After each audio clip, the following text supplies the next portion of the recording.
afternoon, everybody. I'm Carla Strand. I am Secretary of the League of Women Voters. Thank you all for being here. This is a great crowd. We have really a good program today on how do we get our news. And this was prompted after League discussion about staff layoffs and ownership changes at the Salina Journal. It was a concern to League members. It's been a concern in the Salina community. And that's why we decided to have this program. How to get your local news. When there is or isn't any, that's been subtitled. This is going to feature two people. Mike Strand, over here, who is a former journalist with the Salina Journal, other newspapers in Kansas. He has about 30 years experience starting during his college days at Wichita State University. Also, Mike also worked at newspapers in Oklahoma. We don't want to forget about that, do we, Mike? Right now, he is marketing specialist at Salina Area Technical College. Paul Green was supposed to come to this program, but he had work obligations. So James Talley very graciously stepped in at the last minute to come and speak with us. And yes, James, I really am going to read this. James was part of Friendly Fire on KSAL for a number of years. He's written a weekly column for the Salina Journal for a few years, and he's also given consideration to news quality over many years. He studied political science and sociology at Fort Hays State University.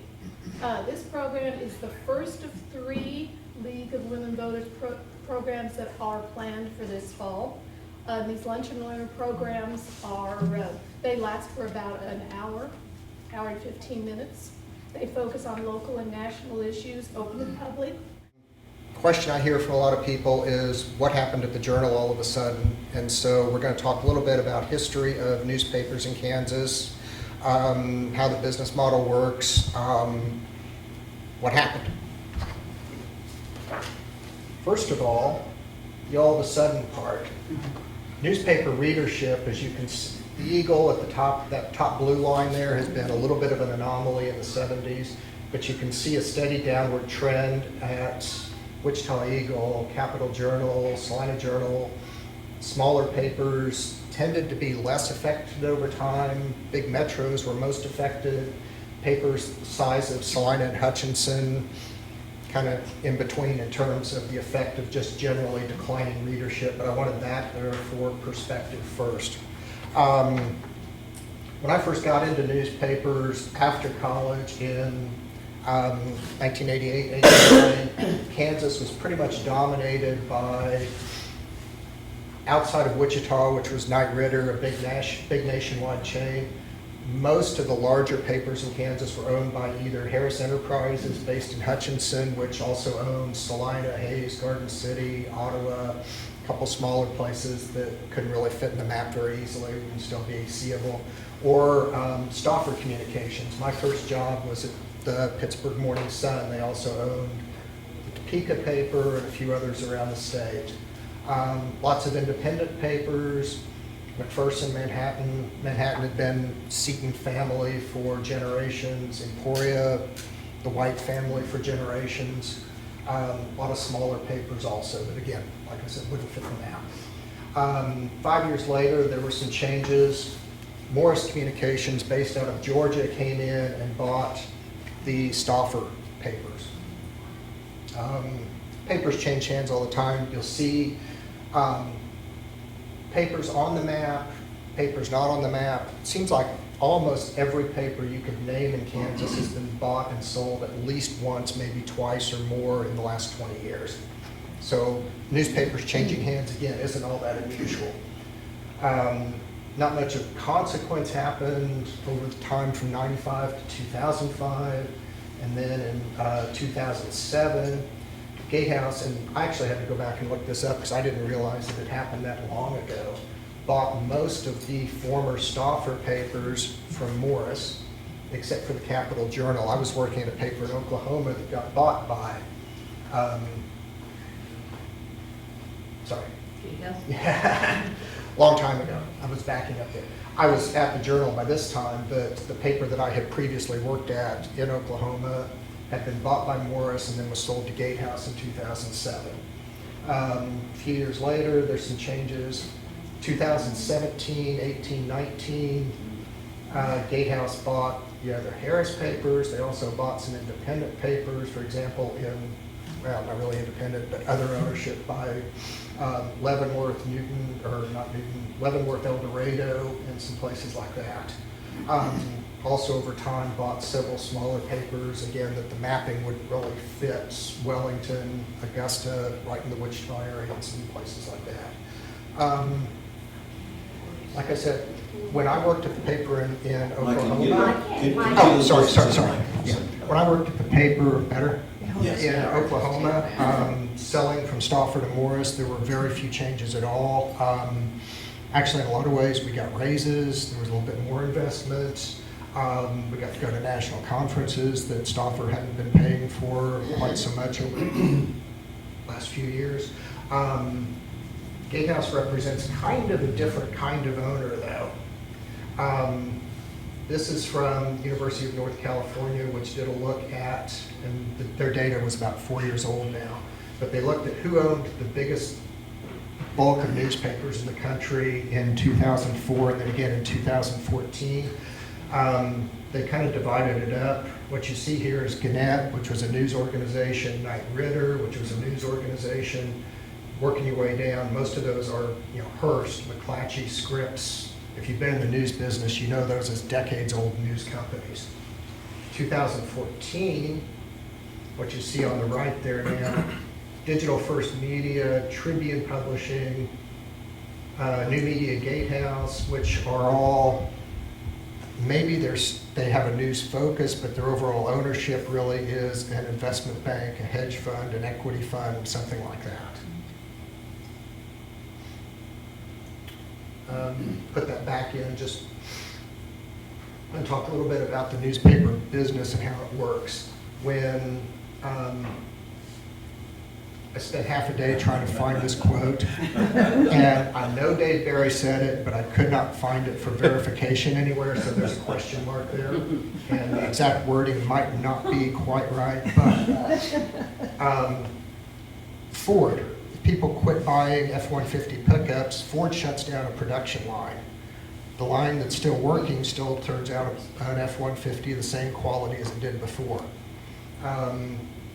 Levi's, anything like that, they can respond by cutting back production but not cutting back on quality. With a newspaper or TV station, other journalism outlets, magazines, your only real option is to cut staff. You lose a little bit, okay, you're not using quite as much paper if you lose readers. So again, part of this didn't happen at the Journal all of a sudden. I used the Internet Wayback Machine and dug up staff listings, and I only focused on news and sports from the Journal at various intervals over the last few years. I came here in '99, and we had a few more people than that, but I couldn't verify it, so I went with the last I could verify. Furthest back I could verify, 2003, 25 full-time news and sports employees at the Journal. 2013, it was down to 22. That's wrong, that should be 2016, down to 19. 2019, down to 5. And this is a little bit out of date. Aaron Anders is still there. Artie Green is still there. Jason, Gary, and Larry have been replaced by other people. They've left in the last month or two. So please, as a favor to the people that I know that work there, and I don't know, kindred to the people I don't know that work there, if you run into somebody who works at the Journal on the street, don't ask them, hey, do you got anybody there reading copy anymore? Because the answer is no, they don't. They don't appreciate it, and I don't appreciate it either. Yeah, they're in a tough boat. Okay, so what happens when, this is the part you're going to love.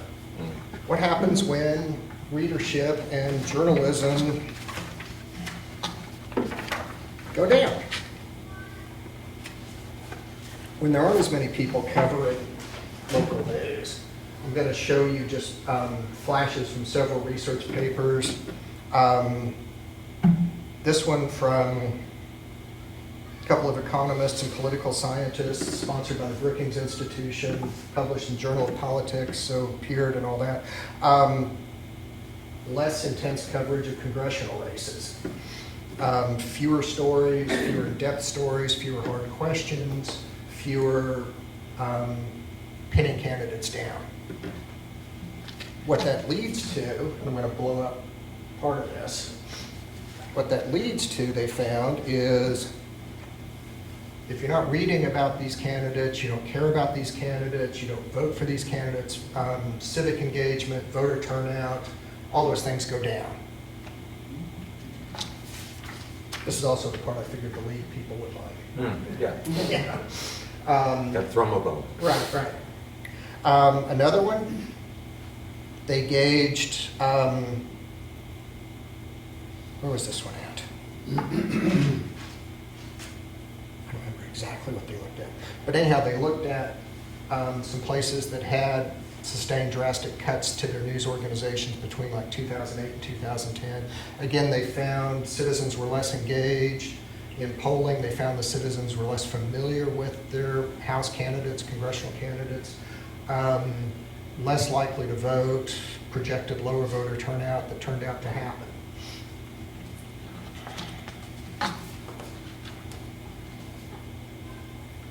Another one, oh, there's the zoomed up part of that one. Less able to evaluate their member of Congress, less likely to express opinions about House candidates, less likely to vote. This one specifically looked at 10 newspapers in California and local elections instead of like the other two that were congressional elections. Again, they found fewer candidates running for mayor, fewer people engaged in city politics, lower voter turnout. Okay, lower voter turnout, less engaged civically, not quite as informed, those are all kind of subjective things. Objectively though, a newspaper not doing its watchdog roles can suck money out of your wallet. Sorry? Suck money out of your wallet.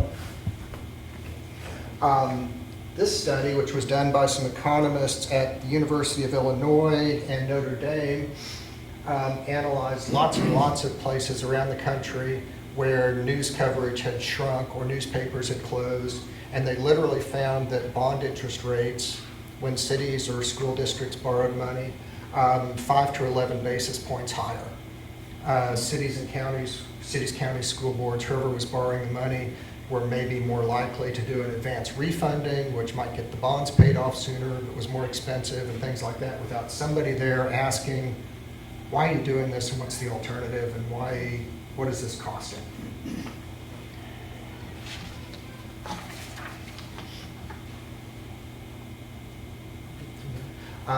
This was about 10 years ago, but it kind of made the news at the time.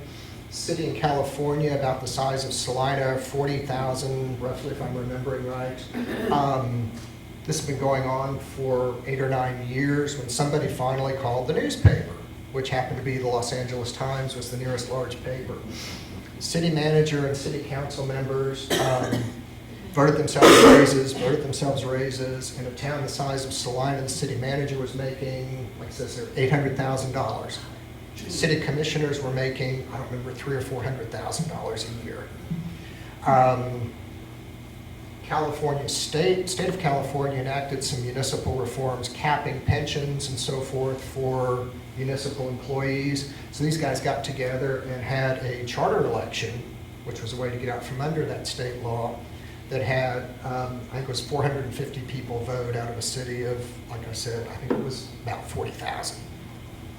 And nobody's going to city commission meetings as a reporter. Nobody's going to city commission meetings as a citizen.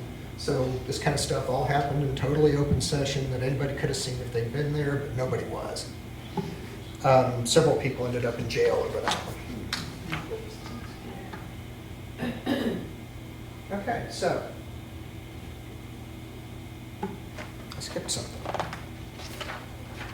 Yeah, I did. I do want to stop for a second again and say, Gatehouse gets a pretty bad rep, and maybe they deserve a lot of it, but they do some pretty good journalism. I've seen some good stuff here. Friday's paper had a story about auto dealership in Wichita that was apparently a nest of cocaine dealing and cars disappearing and insurance fraud and so forth, that as of Sunday, the Wichita Eagle hadn't even touched yet. Neither of any of the Wichita TV stations, as far as able to find. As a guy who brews his own beer, I really appreciated the piece they did, the agriculture piece a while back, about how barley farmers are being kept alive by the craft beer movement and the little networks that are starting up there. I saw something really cool a while back about high school concussions, high school athletes and concussions, that really in-depth chart all kinds of data from hospital emergency rooms all over the country that showed spike September in concussions, which, you know, you would guess that, but it's nice to have the data. And I've seen interviews with Gatehouse executives who say the cuts they're doing right now are a necessary part of restructuring to get these newspapers on a solid footing so that they can grow again. We'll see. And didn't Gatehouse just, they bought Gannett, Yeah, so. yeah, that the chart I was was- showing earlier, Gannett was, I No. think, #1 on the 2014. Yeah, you combine those two, and they're the biggest owner of newspapers in the country now.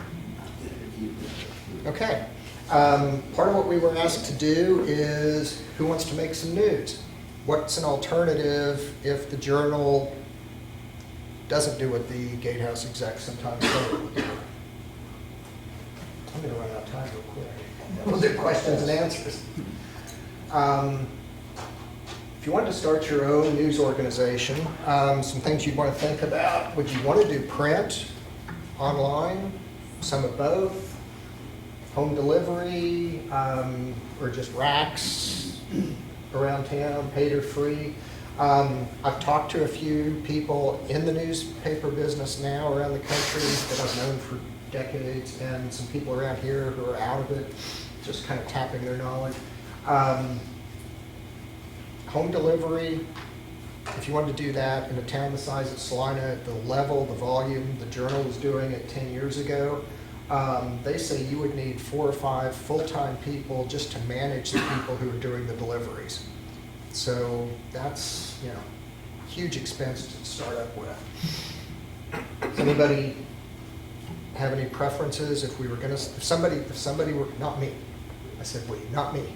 If somebody were going to start an alternative news organization here, would you want it in print or online, or both, or? Okay. Okay. You'd have to consider staffing, full-time people, freelancers, some mix. Freelancers are great, but you can't always rely on them when something's happening now. Legal structure. Everybody I talked to said incorporate. Incorporate, be it LLC, something like that. Everybody I talked to said you'll need libel insurance, which runs several $1,000s a year per employee, and general liability insurance if your paper boy gets hit by a car or something, or whatever. Yeah, Mike. You mentioned alternative news sources. In Salina, we have an excellent organization. I think I know where you're going. Yeah, Salina Media Connection. Yes.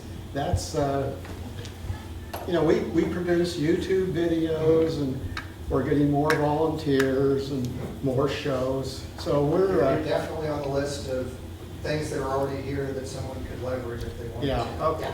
Yeah. How do you pay for it? Current model is, Journal is basically paid for with advertising. Circulation, again, every expert I said says subscription revenues, and if you buy your paper off the rack at Quick Shop or whatever, all that ever pays for, if you're lucky, is the paper, putting the ink on the paper and getting it to that location. sometimes subscription revenues don't even pay for that. So everything else that the Journal has and does has to be paid for with advertising under the current model. The problem with that, as we've seen, is if you lose readers, you lose advertisers, you lay people off, your quality suffers. So those two things are tied together. It'd be nice if you could make those two things independent and continue to provide a quality product for 15,000 people if you can't sell it to 30,000 people. I've grouped all these together: donors, white knight investors, foundations. There are examples all over the country of investment groups that have gone in and started a new news organization, started a foundation, or a community foundation already there. Bernie Sanders last week suggested that public funding, which, okay, first I thought, okay, that's Bernie, but then I got to thinking, okay, NPR does that model, PBS does that model to a great degree. So, you know, that's a possibility too. Examples, which is this one? American Prospect. Star Tribune in Minnesota. I have a friend who's worked there for like 15 years. Paper went through 2 or 3 sales. Staff was cut to about 15% of what it had been. Local billionaire who also owns one of the local sports teams, Timberwolves, NBA basketball team. Put his own money on the line, bought the paper. Cool thing is he bought it after most of the wealth had been stripped out of it. So he was able to get it for,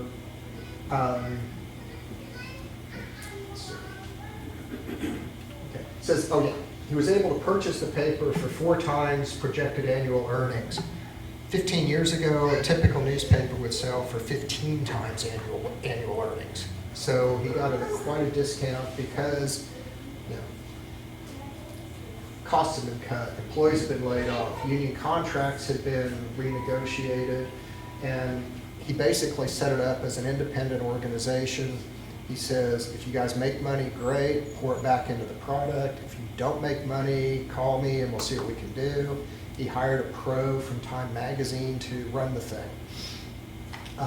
It's now, 5 years later, it's making a few $1 million a year that they're putting back into investing in the product, hiring new people, growing their online. Mike, what paper is that with? Star Tribune in Minneapolis. Okay, thanks. This is another example in Philadelphia. Philadelphia Inquirer went through several restructurings, bought by an equity firm, sold. I think that happened a couple of times. Local guy came in and set up a foundation. Philadelphia Inquirer, Daily News, and the Philly.com website, set them up, paid off their debts. Again, and this is near the end of the presentation, but honestly, it's the game changer. I'm going to zoom in here. The guy established that the paper should have a public mission rather than profit maximization. And this is a guy who made himself a billionaire, so he's not just some guy who inherited a bunch of money or something and is feeling nice. But I'm going to redo this one with underlining. They see the newspapers as comparable to civic and arts organizations like museums or symphonies as being that essential to the life of a community. That, I read that and I thought, whoa, okay, that's kind of important, yeah. And when you look at the studies I showed you previously about civic engagement, voter turnout, all that stuff, that was a new way of looking at it for me. I first read this a couple of years ago, and it's kind of been noodling in my brain. And Paul and James, you may have been looped into some of those conversations about that too. We're up all the time on Facebook talking about that and other stuff. Lot smaller staff, but they're making a profit. They're operating in the black. They're not having to cut. They're able to reinvest in the community instead of sending the money out to out-of-state owners. Here you go, Mike. How do you get started if you wanted to start something? You could start from scratch. every newspaper out there started from scratch at some point or other. You could leverage what's already here. Salina Post, KSAL.com, both still have pretty good news organizations. People with a lot of knowledge in the community, people who have been here for 20 years covering news in this community. There's the Spotlight, which is a newspaper started up a couple of years ago in southeastern Salina County. I've picked it up several times at Ad Astra. It's really nicely done. Its focus is roughly a quarter of the county. That could grow, no reason why it couldn't.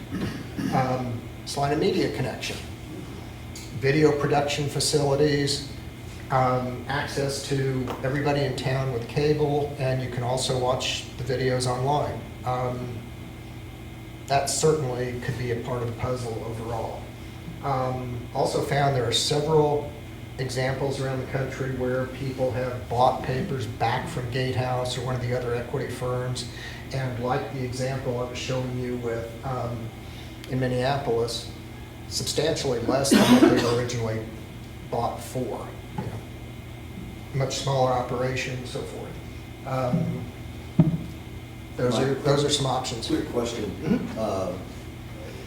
Given that the Journal is hiring some other folks and may have reporters, and I really don't know, I'm just scanning the audience, I don't see a reporter here, which would be an interesting thing. But nonetheless, my question is, of those organizations you have up there, I think that KSAL is the only one with an active reporter in town. Is that accurate as far as you know? Post has people out and about, yeah. Salina Post has people out and So about are also. they fully employed persons, or are they just? At the Post, it's Leslie Eichelberry, I know, is still there full-time, and yeah, she's shown up at Salina Tech for things before, in She just has? the last few months, yeah. Oh, that's true. Yeah, yeah, KSAL has several people out in the community. Yeah, both of those two do. Spotlight, like I said, geography, it looks like they're attending a lot of school events and things like that in the southeastern part of the county. Yeah, not in Salina. but in Right, Southeast, right, yeah. right. You know, commission meetings and so forth. Where's Salina Post? Who does that? Salina Post. The Salina Post. They are Who's that? KINA, Eagle Broadcasting. Okay. Yeah. I hear people talking about Yeah. it, but I didn't. And they have similar organizations in Hayes and Junction City and Great Bend and a few other places too, yeah. Mike, my impression of the KSAL news is that it doesn't have quite the same slant as the broadcast of KSAL. Would you say that's true or not? Are you talking about opinion versus news or? I guess the news that goes on the KSAL.com Right. is a little different than the broadcast stuff that goes out. The news on KSAL.com is Oh. pretty much the same as the news you would read, or the news on KSAL.com is pretty much the same as the news you would hear on the radio. Except for the Fox News broadcast that they have on. Yeah, yeah, Except for the national. right. Okay. Right. Let's see, do I have another slide or was that it? No, that was it.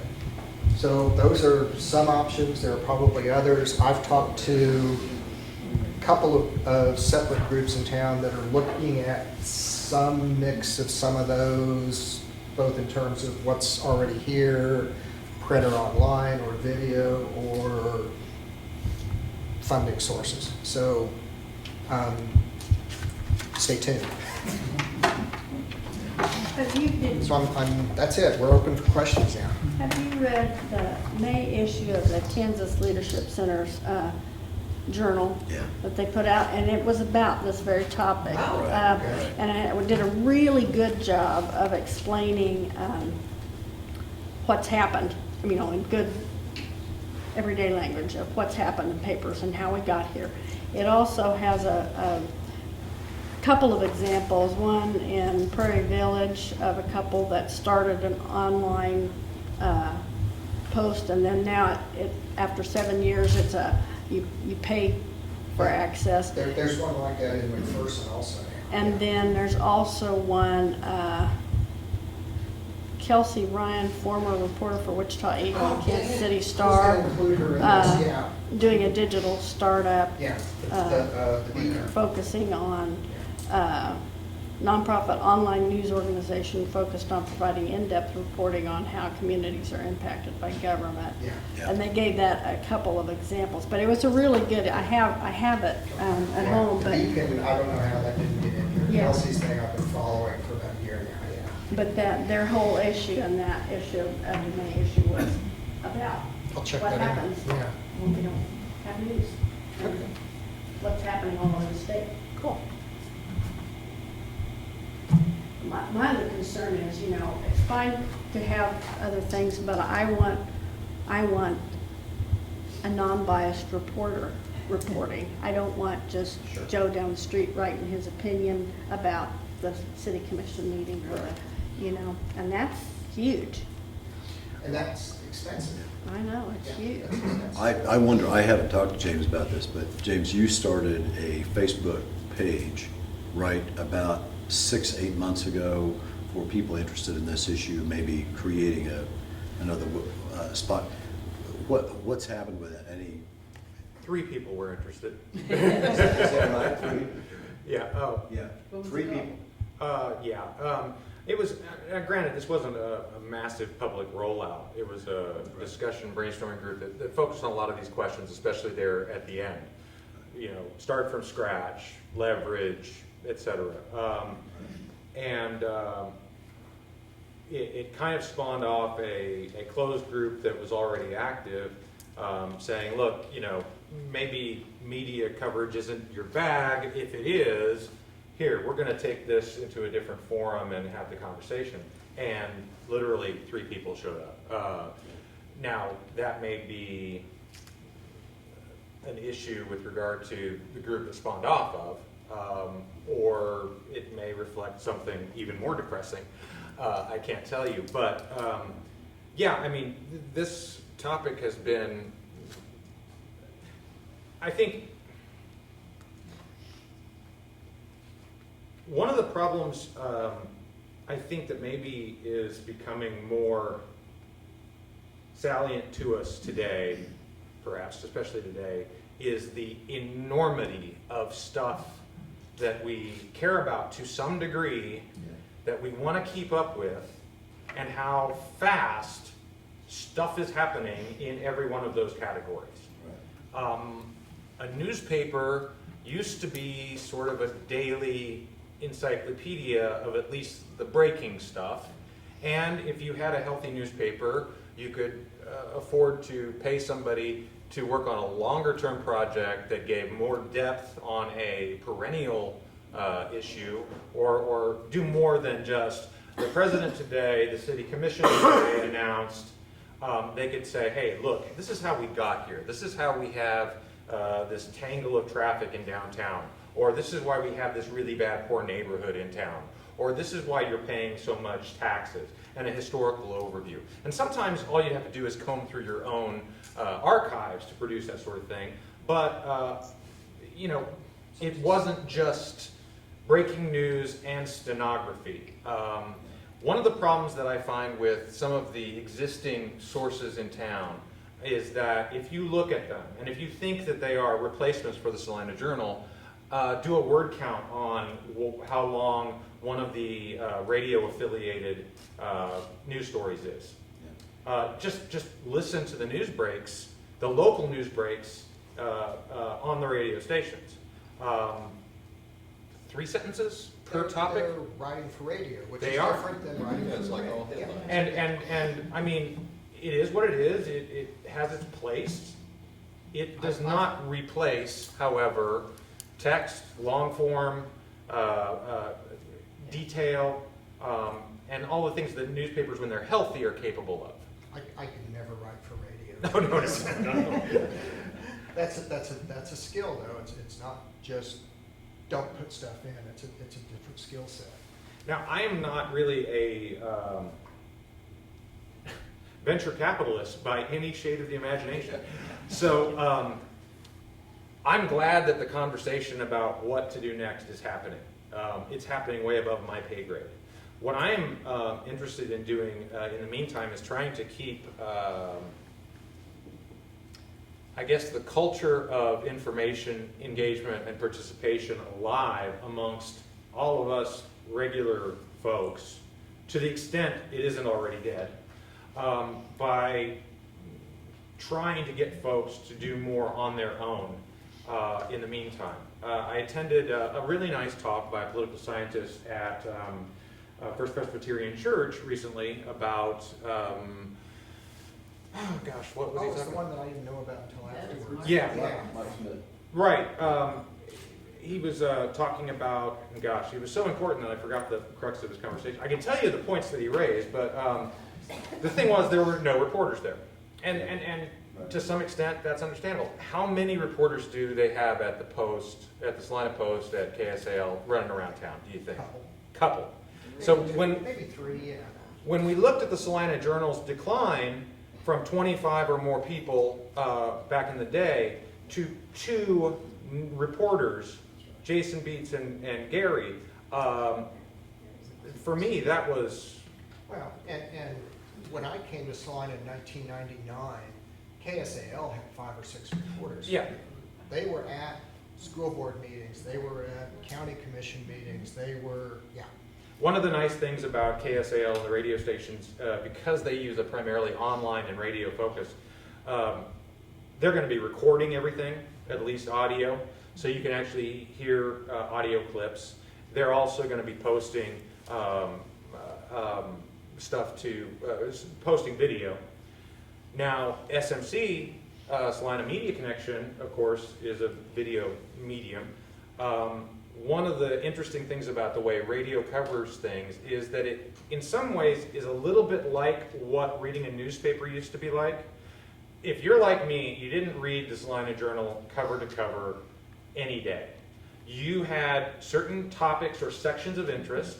You would scan headlines and subheads, maybe the first paragraph or so, to see if this was something that you were interested in, and then you would read more or move on to the next thing. To some extent, radio enables that phenomenon to exist because they can give you the headlines in the local news segment, and then if you're interested, you can go to at least a video clip or an audio clip of the program. With longer form things like Salina Media Connection, you don't necessarily have that broken off part of getting the word out there. You don't have an analog to headlines as much that says, hey, this content is available here if you're interested. And if not, you can skip. Radio can just rattle off a 60-second local news thing, and that tells you that they've got some content somewhere that you can go and look for. And they often Well, Yeah. I think that this speaks to Melody's question as well, that people also look to an editorial page where there are people who, whether you agree or disagree, dissect the meaning of those meetings. And by the way, there's been a lot of Salina Journal editorial page content I find reprehensible, but there's been some good stuff along with it. So you need that kind of focus. So that's one thing. Another, I think, that's really important is who funds it. And it seems to me there's been some discussion on Facebook and among some people interested about having a philanthropic donor core in Salina. You've got to have enough money to fund reporter base and then have a product that people will then subscribe to. I would suspect that the 17 to 25 bucks you pay for Salina Journal could be siphoned to a place that people might be willing to pay. And Michael Smith's first point was, you need to be willing to pay for your news. Yeah. Right. He was unaware, however, that by the time he came to speak in Salina, the Journal was down to 2 reporters, and that ended, I think, within a week. So it's difficult to watch this spiral happen, and unless you've got a few million sitting around, tens of millions sitting around to do much about it. I'm curious, if you were talking about 4 years of profits, that's how much it costs to buy out someplace? earnings, yeah. Yeah, start to- Earnings. Down You from, have- down from from- 15. Right, so several years do you have an idea how much that is? I mean, when you talk Yeah. about millions, I think Yeah. about the Greater Salina Community Foundation, which has Right. millions and millions, and The just is Journal- looking for places to use it, but 10, 12 years ago, the Journal was making $1.5 million, $2 million, in that range, a decade or 2 ago. now? I don't know. You don't know. There's no way to know, is there? Well, and hedge funds are looking instead of a 15% return for a 35% return, which means that more of that money, vis-a-vis cuts in staff, is going to the hedge fund. They're looking for higher returns. In a lot of cases, they're looking for how do we pay off the debt we incurred in making this That's right. purchase Thank you. that the old family chains a lot of times didn't have. Right. So, yeah, you've got to make your debt payments. It's just, with a city of 47,000 people, if your news staff is in single digits, Yeah. you are not giving an accurate portrayal of what the community life is about, number one. And I mean, that's You're hitting completely some high non-part. points. Yeah, You're hitting the obvious. you're going where you can go, you're going where traditionally things were deemed to be important. But the more that this goes on, those traditionally deemed to be important things, like city commission, like school board, like Kansas Corporation Commission, all these different things, they aren't so important anymore as people perceive them, because we've lost the heritage of knowing about them, caring about them, seeing why they matter. We're talking about kind of like sort of death spirals in many ways. You know, you lose readers, you lose advertising, you lose money, you lose more reporters, you lose coverage, quality of coverage, in-depth coverage, et cetera, and it all just keeps repeating. The same thing happens civically. Yeah. Well, and the irony is the importance to the city commission, to the county commission, to the school board, that they are being monitored or watched and like that, because that there is a healthy tension that comes from that when it's not there, you end up with the California story. So that it's really a very serious, important relationship. Or it has to be someone who knows what they're doing. Yeah. And what the history is and so forth. Thank you. 10 years ago, a guy was on vacation, and so they sent me to cover a housing authority meeting. Well, I get back, okay, I sit through the meeting, I kind of take some notes, ask a couple of questions. I get back, and Scott Sear's like, what? Yeah. Because they're talking about building housing. Well, okay. Housing authority always just bought existing housing. This was the first time in decades they'd actually talked about building housing, and I had no clue. Major shift. I'd been there several years. I was guy with reporting experience. I didn't know this was a major shift. So the person there, it's not just enough to be there. You got to have somebody there who knows what they're doing, Yes.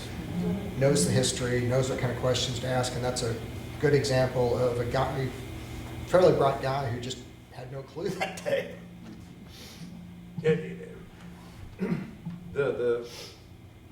The rules, the traditions, the history, the personalities, the subtext, the conflicts that have happened in the past that are now kind of submerged and we're all being polite to one another, those things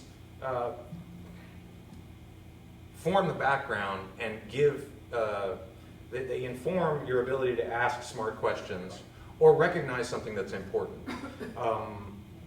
One of the reasons why long-term residents are better at this sort of thing than people who sort of just zip in and zip out. And to some extent, that's a metaphor for the purchasing trends of the past years. These are out-of-state owners. These are, out-of-Kansas owners. You could believe that, like, the Harris family cared about journalism. Yeah. It was traditional, et cetera. Maybe it was a noblesse oblige kind of thing. Maybe it was along the lines of an older model of sort of philanthropy and a respectable business. But you could at least buy that. Now, It's plausible. yeah, now everybody's out of state, everybody's nibbling up these other outlets, and then they're shrinking. They say they're shrinking in order to expand later. I'm not real clear on what the model for such expansion is. I don't really know anybody who is. And it all seems sort of extractive of value from our area. based on minimal knowledge and minimal concern. There's a trend in management, of course, to say that you don't need to know anything about an industry to be a good manager. If you can manage a widget factory, you can transfer over and manage a auto factory or a food factory or whatever it might be. The key thing is to know management. That sort of is disrespectful to the actual work that goes involved into making widgets or cars or whatever it might be. I think there's some validity in that argument that management is itself a skill, but ownership and operation of something like a newspaper it's very dangerous to lump it all in with any other commodity out there. I think you can get a sense of where the model is going already by looking, and so I'm phrasing this carefully. I want to be clear, I'm phrasing it carefully, given the Wichita story that Mike referred to about the corrupt car agency. But Home Automotive is now sponsoring, if you will, the good news section. No, I'm not saying that, but I'm saying that a large economic entity in this area is funding a good news project. Of course, everybody wants good news. But then what's the relationship of Home Automotive to the good news? To build an advertisement for them, of course. Sure.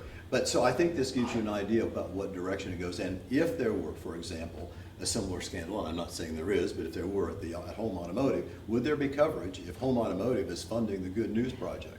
You stand a better chance of coverage happening under older models of journalism and older actual structures that have kind of... Yeah, and under independent management of whatever, and independent funding of whatever kind of, yet I think we have to recognize here that any funder of sufficient magnitude is going to have some self-interest.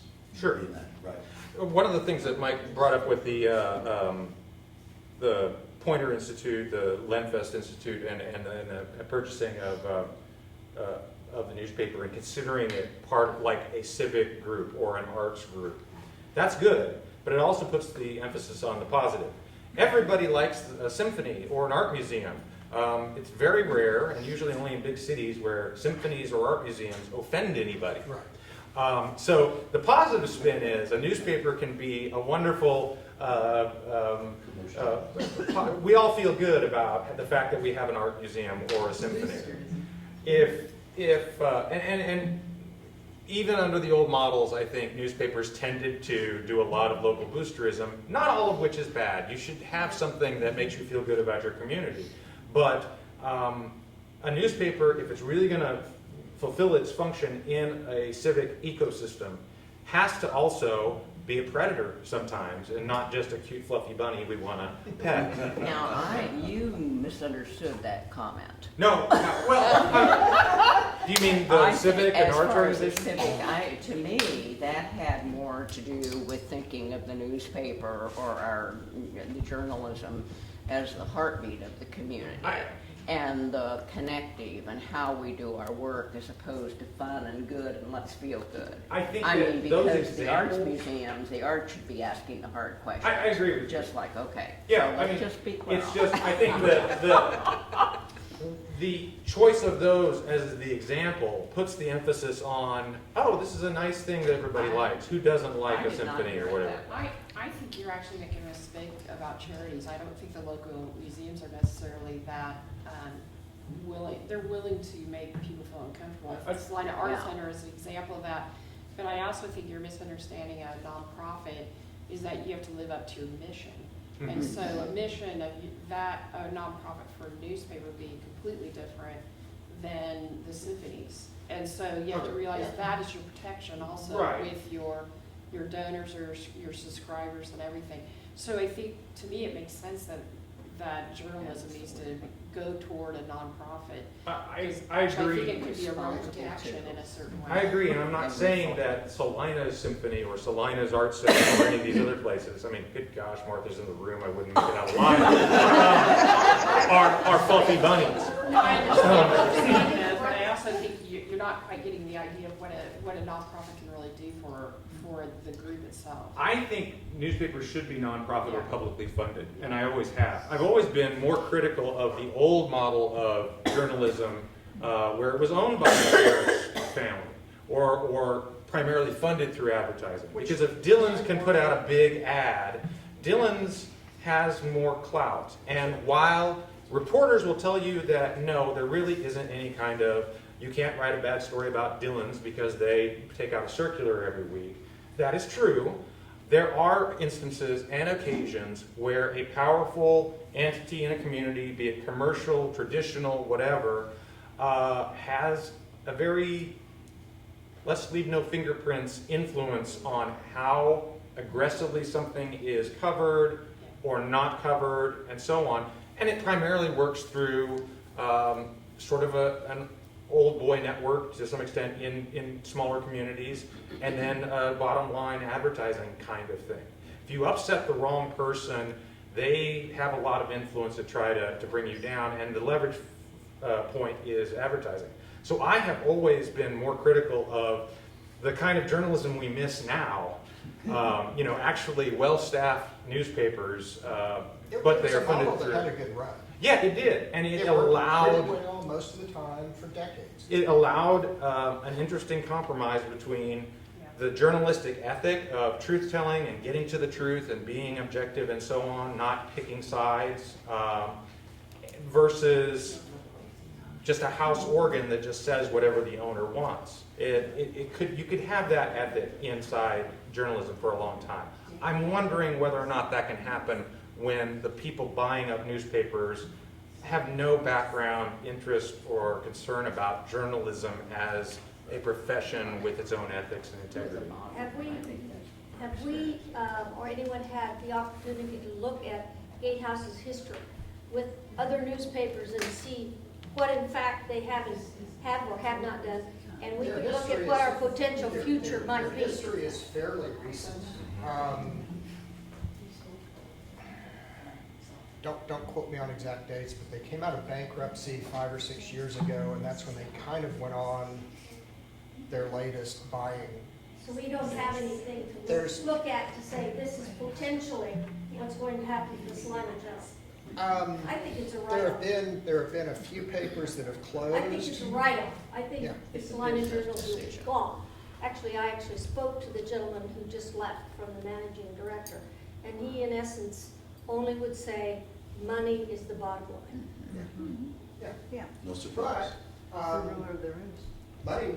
if money was the bottom line for the Journal 20 years ago, Journal 20 years ago, like I said, was making It had a heart. $2 million. Well, Right. if money's the bottom line, Journal 20 years ago was making maybe $2 million a year. Typical profit margin for a newspaper 20 years ago was, guess. 4%. You're a businessman. Yeah. I said 4%, what do I know? What's the answer? 4% would have got you fired, 20% would have got you suspended. Typical newspaper operating margins 20 years ago were in the 25, 30, even 40% range. Oh, margin, I Yeah, think of it yeah. like margin, not farming. profit, Yeah, that's a yeah, big difference, yeah, okay. sorry. I think of it like farming. You can buy a plot of land and farm very aggressively without regard to the long-term health of the land, the soil, the ecosystem. You could dump a lot of pesticides and a lot of stuff that's going to run off into the streams or the groundwater, and it's going to mess it up for the surrounding neighbors. But maybe you can farm it that way for a few short years and make big-time profits that will look great on a balance sheet, and then you can sell it to some sucker, or just, write it off as a loss once those profit margins drop too low. Meanwhile, everybody who's a long-term resident of that area is suffering because of the damage you did. And maybe I'm wrong. Maybe they have a vision for how to hack, and I then would build hope up. so. But no matter what your business model is, it's very, very hard to do anything when this is your customer base, and Right. that's very unlikely to change. Yeah. If I was looking at those trend lines and somebody said, hey, let's buy a newspaper. If you go to a meeting or something and there's no reporter there, but you think it's important for the community to know about, appoint yourself your own secretary, take your own notes, write them up, and share them via whatever medium that you like. You don't necessarily have to conform to any journalistic standards, but at least I mean, granted, it'd be nice if you did voluntarily, on your own time, create a well-crafted repertorial piece and share it for free with the community. But if you just let folks know your take on the meeting that you were at, you think is important, but nobody from the media covered, it's a way of at least, until we figure out what the future is going to be, keeping a little bit of knowledge about what's happening around us alive until something takes the place of what we may have lost. The That's like- blue-